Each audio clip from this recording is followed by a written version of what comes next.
Merhaba arkadaşlar, kanalıma hoş geldiniz.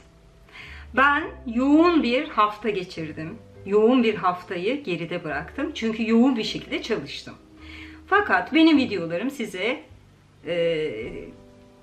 periyodik bir biçimde ekranlarınıza gelmeye devam etti. Çünkü malum çalışınca biraz zorlanıyorum. Videoları boş bir fırsat bulunca hemen çekiyorum ve YouTube kanalıma editledikten sonra paylaşıyorum ve onları tarihlerini ayarlıyorum. Onlar da rutin bir şekilde sizin karşınıza, ekranlarınıza geliyor. Evet, dün akşam bütün kışlık dekorasyonlarımı çıkardım. İstedim ki mutfağımda, yatak odamda, bilmiyorum bugün daha henüz yetiştiremedim. Saat de oldukça geç oldu. Büyük kızımın odasında da böyle birkaç parça bir şeyleri değiştireyim istedim. Malum kış mevsimine girdik.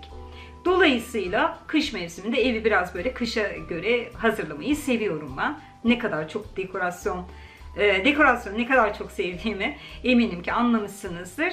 Daha ağırlıklı böyle kırmızı renkler, yeşil renkler, işte kışa uygun sıcacık renkleri evimde görmeyi çok seviyorum. Dolayısıyla bugün işte mutfağımı ve yatak odamı biraz dizayn ettim, dekore ettim. Yetiştirebilirsem büyük kızımın odasına da girmeyi düşünüyorum ama oturma odası imkansız ki yetişmeyecek. Onu da bir başka tarihe artık bırakacağım. Mümkünse eğer, yani çok uzun olmadıysa videolar, daha henüz editlemediğim için gerçekten onu hesap edemedim. Çünkü biraz da böyle aceleyle çektim videoları yetiştirebilmek adına. Eğer yetiştirebilirsem bunları hepsini tek part halinde, eğer yetiştirebilirsem ne demek? Uzun olmazsa videolar, ama uzun olursa tekrar biliyorsunuz ben seviyorum böyle part part atmayı çok seviyorum. Ama birbirlerinin altına zaten linklerini bırakacağım, hepsini izleyebilirsiniz. Hemen bence başlayalım. Kamerayı alayım elime. Biraz şöyle size görsel bir şölen sunayım öncelikle. Şeyi de unuttum. Dün akşam çıkardım ya ben bu kışlık işte dekorasyon ürünlerimi. Birkaç tane de böyle elimle yaptığım çok güzel şeyler var. Onları da ilave edeceğim. Onlara da bakabilirsiniz. Hadi bakalım, keyifli izlemeler diliyorum size. Ne vakittir ben bunlardan istiyordum. Geçen de Haticeler geldiği zaman Trabzon'dan hep beraber Aksu tarafına gitmiştik. Yol kenarında gördüm bunları. Dedim Hatice hadi gel toplayalım, ben bunlardan çok istiyorum dedim. O da topladı, ben de topladım. Hatta yanımızda bıçak, makas yoktu. Bunları kesmek, şu uçlarını bayağı bir zor. Oradan bir restorandan sağ olsunlar rica ettik. Bir tane bıçak verdiler. Onlarla kestik bunları. Hatice benimkini beraber paket yaptık. O uçakla Trabzon'a götürdü. Benimkiler de burada kaldı. Şimdi ben bunu nasıl değerlendiririm falan diye düşündüm. Önce bir buna uygun böyle cam bir vazo almayı düşündüm. Aman sonra dedim al nereye kadar, evden böyle bir şeylerle dedim değerlendireyim ben bunu. Şimdi evi de kurcalarken şimdi göstereyim size. Şu pardon, yanıma alsam iyiymiş bunu. Şu turşu kavanozum aklıma geldi. Düşünmeden inşallah getireceğim bugün. Şöyle turşu vardı bunun içinde zamanında. Dedim bununla bir şeyler yapayım dedim. Sonra fikirler gene aklıma geldi. Beraber yapalım isterseniz. Size de göstereyim nasıl bir şey hazırlayacağımı. Aslında ben de tam olarak emin değilim birkaç şey dışında ama yine deneme yanılma yöntemiyle bu güzel çiçeklerimi, kuru dallarımı kurtaracak bir çalışma yapalım bakalım. Kavanozumuzu açalım. Şuradan da şu ipimi çıkaracağım. Daha önce kullandığım bir ipim varmış zaten. Şurasını bu iple kamufle etmek istiyorum, kapatmak istiyorum. Görüntüsü bence çok daha güzel olur. Hem hasır hem de bence güzel olur. Dolayayım bakalım. Nasıl yapalım? Şöyle. Bayağı da ip gidecek buna. Bir kere dolamadı bile. Neyse bunu ben çıkarıyorum. Ve şunu dolayacağım. Evet, küçük bir parça daha. Bunları hep ben kullanmışım.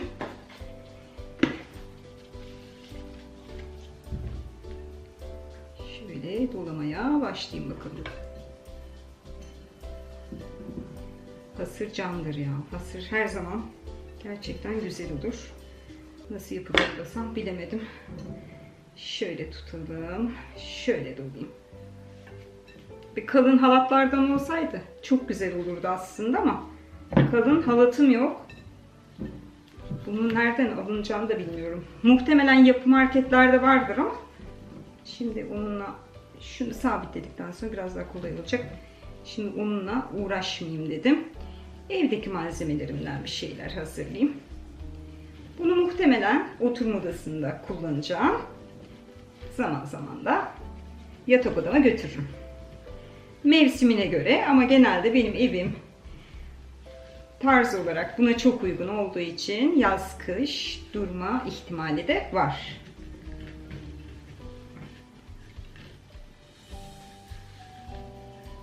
Evet, bayağı bir şeyler olacak. Aslında bunu silikonla da yapıştırabilirdim. Ama şimdi ya çok sıkılacak olursam çıkarırım. Daha sonra tekrar kullanırım. Dolayısıyla silikonu yapmak istemiyorum açıkçası. Şimdi şöyle bir vazo almak da nereden baksanız 150-200 lira. En güzeli evdeki mevcudiyeti değerlendirmek. Bugün havada yağışlı. Gece boyunca Antalya'da yağmur yağdı. Hiç aralıksız. Çok güzel bir şekilde uyuduk. Çok keyifliydi. Ben o zaman daha derin, daha güzel uyuyabiliyorum.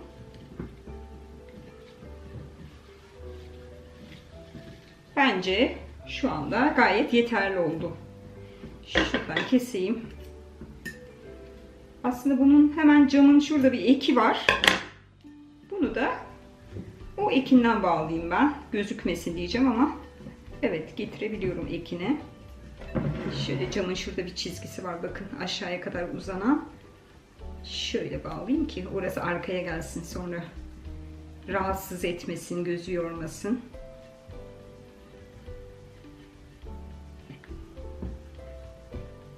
Evet. Hasırımızı doladık. Şimdi ne yapsak?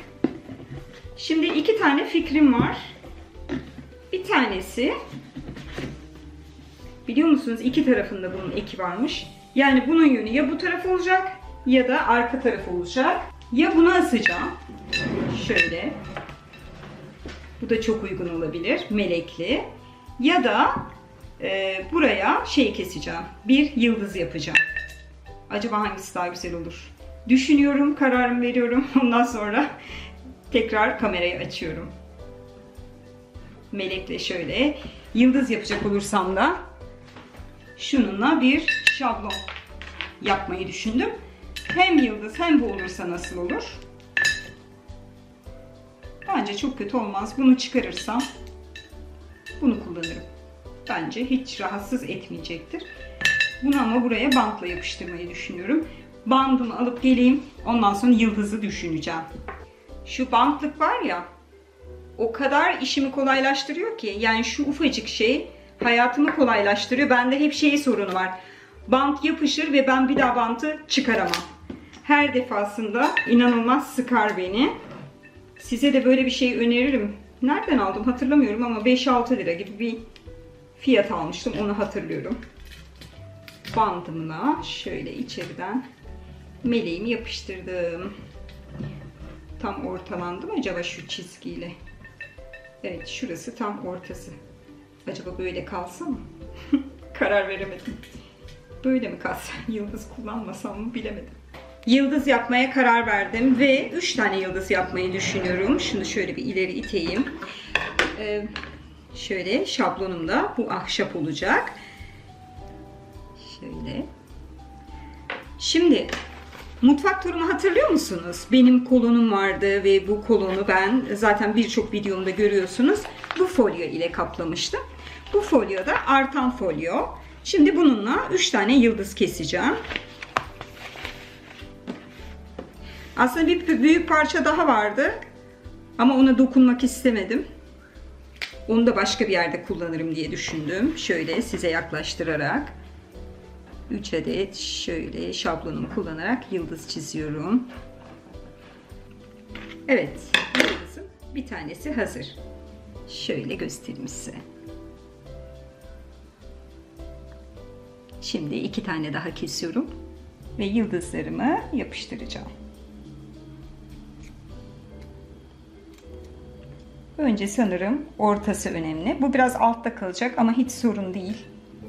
Şöyle bakıyorum ve mesafeyi ayarlayıp yıldızımı yapıştırıyorum. Biter bitmez komple göstereceğim. Şöyle dallarımı koyuyorum.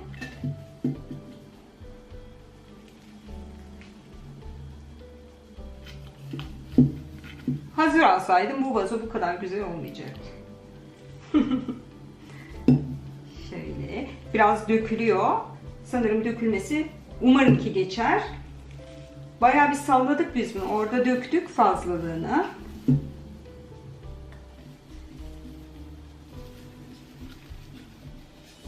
Çiçeklerin altından da görebiliyor musunuz bilmiyorum. Şu çaprazı yapmak çiçeklerin daha güzel görünmesini sağlıyor. Şimdi size hemen şurayı bir temizleyeyim de göstereceğim böyle uzaktan.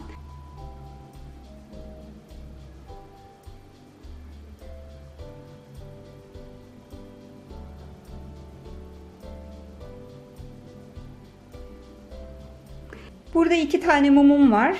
Bu mumlarımı ben mutfakta kullanmak istiyorum kış boyunca. Bunlar için de evde uygun bir mumluğum yok. Aslında var ama onları burada kullanmak istemiyorum. Bir de benim şöyle şişelerim vardı. Kırmızılı. Ne güzel renk verir bunlar şimdi mutfağa. Şöyle göstereyim. Bunları zamanında ben su şişesi olarak kullanıyordum. Fakat içerisinde lekeler oluştu. Biraz böyle kireç lekeleri oluştu. Daha sonra ben bunu kendi fırçamla temizlemeye çalıştım. Temizleyemedim. Ben de dekorasyon amacıyla kullanıyorum. Ama ince uçlu bir fırça bulursam alıp bunları temizleyip tekrar su şişesi olarak kullanabilirim. Aman Filiz Hanım, bu da zor iş mi diyeceksiniz belki de. Evet, zor iş değil, haklısınız. Sadece fikir amaçlı olsun diye paylaşıyorum. Bunları ben geçen sene yine yapmıştım. Şimdi bittikten sonra tekrar göstereyim. Yemek masamda kullanmıştım. Mutfağımda kullanmıştım. Yemek yerken de çok şık duruyor bunlar. Şimdi yakıp göstereceğim size.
Umarım görseller hoşunuza gitmiştir. Öncelikle size bütün mumları yakarak şöyle görsel bir şölen hazırlayayım dedim. Antalya karanlık olduğu için softbox'tan yararlandım. Umarım şu anda görüntü yeterlidir. Çünkü softbox'u az önce kapattım. Dilerseniz böyle ufak tefek ne gibi şeyler yaptığımı söyleyeyim. Az sonra ayrıca kızımla beraber pasta ve kahve keyfi yapacağız. Şimdilik o mumları söndürdüm ama biraz sonra yakar böyle romantik bir anne kız günü yaparız. Çok köklü değişiklikler tabii ki yapmadım. Burada halımı değiştirdim. Bu biraz daha diğerinden büyük, biraz daha sıcak tutacağını düşündüm. Bunu Instagram'da bir sayfa bana hediye olarak göndermişti. Reklam amaçlı. Dilerseniz hangi sayfa olduğunu bu videonun altına etiketleyebilirim. Aşağı yukarı 1 yıldır kullanıyorum. Nasıl yıkıyorsunuz derseniz küvetin içine koyuyorum. Ayaklarımla ezerek yıkıyorum onu. Yani makineye sığmıyor. Daha sonra ne yaptım? Daha sonra panjurlarım benim şöyle verev bir şekilde açıktı. Onları tamamen kapattıktan sonra biraz açtım. Bu vesileyle burada oturup kahvemi içerken dışarıyı daha rahat görebilmek, yağmur yağarken daha rahat izleyebilmekti. Şöyle bakıyorum. Evet, biraz size neyi nereden aldığımı anlatayım. Yılbaşı için uzun yıllardan sonra ilk defa geçen de Ikea'ya gitmiştik. Oradan şöyle 2 tane şey aldım. Işık ters yönde galiba. Şöyle tutayım göstereyim size. Buna ne deniyor? Atatürk çiçeği deniyor zannedersem. Saksısıyla beraber bunu aldım. Bir tanesini oturma odasını, bir tanesini buraya. Belki yatak odasına koyarım diğerini. Daha henüz hiçbir fikrim yok. Yani işte kırmızılara büründürdüm böyle mutfağımı. Şu gördüğünüz neydi bunun adı? Runner. Bu runner'ları ben Boyner'de Portland'da gördüm. Aynısını. Almak istedim ama fiyatı beni oldukça aşmıştı. Dolayısıyla ben de kumaş alıp terzime bunları diktirdim. Onu belirtebilirim. Başka neler varmış burada size anlatmak istediğim. Evet, bu suplalar bana yine Instagram'dan bir sayfadan aldım. Yaptırdım daha doğrusu. Şimdi hemen şöyle göstereyim size. Diğer tarafını da göstereyim. Çünkü bu çift taraflı, bozacağım biraz ama olsun. Şöyle. Diğer tarafı da bu şekilde. Şimdi bu taraf biraz daha yoğun. Yani yazılar daha yoğun. Bir de puti kareli deniyor galiba buna. Tam olarak ismini bilmiyorum. Kareli olduğu için bu şekilde kullansam boğacaktı. Eğer ben burada düz renk bir runner kullansaydım bu tarafını kullanacaktım ki öyle yapıyorum. Ama şimdi gözü de çok fazla yormasın istediğim için ben bu tarafını kullanıyorum. Dilerseniz bu sayfanın ismini de etiketleyebilirim. Gerçekten şahane şeyler yapıyorlar burada. Başka alışverişlerim de olmuştu. Dün bir tane Alman pastası yaptım. Bunun ismi Raffaello Torte. Türkçesi Raffaellolu pasta. Hatta bunu da çektim. Artık onu ne zaman paylaşırım bilemiyorum. Yapımını çektim. Bunu size önereceğim. Gerçekten inanılmaz güzel. Normal Raffaello'lar kullandım. İçerisi de yani şu pastanın kendisi de Raffaello gibi bir tatta. Muhteşemdi. Benim kızlar Raffaello'yu çok sevdikleri için bu kadar kaldı. Düşünün yani ne kadar çok yedik. Bir de videoya çektim bu pastanın yapılışını. Çok güleceksiniz. Nasıl gözümden kaçtı bilmiyorum. Kremasını koydum. Bir tanesini Raffaello koymayı unutmuşum. Böyle. Şöyle anlatayım. Geçen sene de ben Titize'ye gitmiştim ya. Schwarzwald'de Titize. Zaten videolarımda da var. Tatil vloglarımı izleyebilirsiniz. Oradan bu geyiği aldım. Schwarzwald bölgesinin en büyük sembolü geyikler. Yani dolayısıyla oradan bayağı bir geyik getirdim ben. Şu sütlüklerimi merak ederseniz bunlardan böyle minik minik bir sürü var. Bunları Almanya'dan annem çeyizimi almıştı. Şöyle şu fincanlarımı da merak edebilirsiniz. Fincanlarım, çaydanlığım ve şekerliğim. Şöyle yakından göstereyim dilerseniz. Geliyorum. Bunlar Mudo'dan almıştım. Yine Titizi videomu da izleyebilirsiniz. Titizi'den geçen sene almıştım bunu.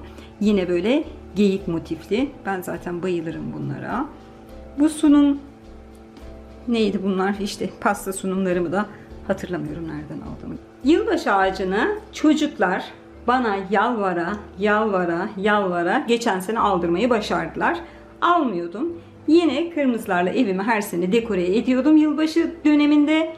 Fakat yılbaşı ağacı almayacağım diyordum. Nitekim geçen sene çocukların zoruyla bu yılbaşı ağacını aldık. Bunu daha henüz süslemedim. Şimdilik burada bekliyor. Muhtemelen bunu oturma odasına götüreceğim. Şimdi çıkardım, kurulumunu yaptım. Hani böyle de görsel açıdan bir yeşillik olsun istediğim için şu anda buraya koydum. Üzerindeki şapkayı Alman bir arkadaşım hediye getirmişti. Ben kışın portakalları inanılmaz sıcak buluyorum. Hatta oturma odamda da sürekli masamın üzerinde bulundurmaya çalışıyorum. Hem çocukları meyve yemeye teşvik etmek için hem de görüntü olarak bana inanılmaz bir huzur veriyor. Özellikle kışın. Zaten kış meyvesi ama öyle. Bu kardan adamlı fincanımı da çok seviyorum. Bu benim fincanım. Düşün ne kadar çocuk ruhluyum ben. Bayılıyorum onunla kışın işte bu mevsimlerde kahve içmeye. Nereden aldınız derseniz hatırlamıyorum. Ama markalı bir yerden değildi sanırım. Yol üzerinde bir züccaciyede görmüştüm ben onu. Öylelikle almıştım. Az önce görmüşsünüzdür. Mumları yaktığımda şahane görünüyordu. Ben bunu şimdi yemek masamın üzerinde bile kullanırım. Şunu dışarıdan palmiyelerin altında oluyor bu. Almıştım, buldum, aldım. Böyle 2-3 tane aldım. Böyle dekorasyonlarımda kullanırım diye. Çünkü böyle doğal şeyler benim çok hoşuma gidiyor. Evimde çok büyük bir keyifle kullanıyorum. Bunu zaten öğrendiniz. Bunu getirdim, yıkadım.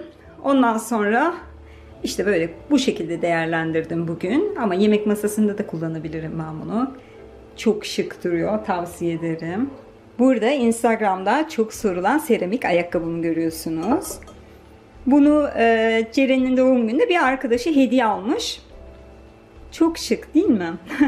Ben de çok beğeniyorum. İçerisindeki bu ışıltılı topları da teyzem benim için yapıp getirmişti. Geçen seneydi zannedersem.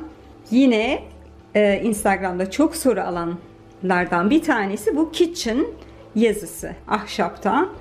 Bunu ben 2 yıl önce Instagram'da bir sayfadan aldım ama sayfayı daha sonra kaybettim. Çok şık, çok hoşuma gidiyor. Fakat ben normalde burada yemek yaparken onları kaldırıyorum. Benim kızlar bir gün unutmuşlar. Şu T ve I olan yeri biraz Allah'tan ki hani tehlikeli bir durum olmamış ama hafif kararmıştı. Ben de üzerinden beyaz oje geçtim onun. Böyle kullanıyorum hala büyük bir keyifle. Emaye tenceremi de yine Instagram'da bir sayfadan almıştım. Mumlarım sizce de güzel yakışmadı mı? Ben çok beğendim. Gerçekten çok beğendim. Şunu göstereyim size. Bunun ismi fındık kıran diyorlar Almanlar buna. Nussknacker. Yani şöyle göstereyim. Şu arkasında bir butonu var. Burayı böyle kaldırdığınız zaman fındık koyuyorsunuz ve pat fındığı kırıyorsunuz. Ama bunlar hiçbir zaman öyle çok dayanıklı değil. Daha çok aksesuar amaçlı kullanıyorum ben bunu. Aa evet, Türkçesi aklıma geldi. Buna ne diyorlardı? Kurşun asker diyorlar. Değil mi? Seviyorum ama ben bunu. Kışın çıkıyor. Böyle kıştan kışa görüşürüz bu beyefendiyle. Yine bir kurulama bezi. Bunu sanırım daha önce söylemedim. Bunu Mudo'dan aldım. Kurulama bezi gördüğüm zaman dayanamıyorum. Hakikaten çok seviyorum onları. Şöyle, diğerlerini zaten muhtemelen biliyorsunuz. Yine bir kolaçan edeceğim. Anlatmadığım bir şeyler var mı diye. Evet, geyiklerimi Instagram'da yeni bir sayfaya yaptırdım. Kendim seçtim bu fotoğrafların, geyik fotoğraflarını ve bunları buzdolabı magneti olarak yaptırdım. Ay ben bunları pek seviyorum. Kışın çıkarıyorum daha çok. Şunun güzelliğine bakın. Ne kadar tatlı. Yine aldıklarım yetmedi gibi. O şeyden artanları ben Runner'dan artanları, daha doğrusu onları da hesaplayarak almıştım kumaşını. Böyle kurulama bezi yaptırdım. Çünkü bunlar %100 pamuk. Güzel bir emiş güçleri var. Ayrıca şurada gördüğünüz kırmızıyı da yine hem kılıf ne diktirmiştim? Yastık kılıfı diktirdim. Hem de böyle kurulama bezi diktirdim. Bu fenerimi de merak ederseniz bunu da 2 sene önce Mudo Konsept'ten almıştım. Buna bayılıyorum. Çok küçük bir fener de değil bu. Aslında bu koridorda duruyor. Ama şimdi hani size böyle görsel olarak güzel bir şeyler göstermek için istediğim için buraya getirdim. Bir de şey yapıyorum, hani kızlarla böyle romantik bir gün yapacak olursak bunları ya da diğerlerini işte sık sık yerlerini değiştirerek açıyorum, kullanıyoruz. Çocukların da hoşuna gidiyor. Arkadaşlar, umarım keyif almışsınızdır. Umarım size de güzel fikirler verebilmişimdir. Umarım güzel bir çekim yapabilmişimdir. Yine tekrar hatırlatarak diğer odalarımın da kışlık pozisyonu hazırladıktan sonra sizlerle paylaşacağım ve birbirlerinin altlarına linklerini bırakacağım. Oradan izleyebilirsiniz. Daha önceki ev turlarımı da izlemediyseniz onları da bırakıyorum. Onları da izleyebilirsiniz. Bir videonun daha sonuna geldik. Şimdilik hepinize veda ediyorum. Hoş, vedaları pek sevmem ama kendinize iyi bakın. Yeni bir videoda görüşmek üzere. Hoşça kalın.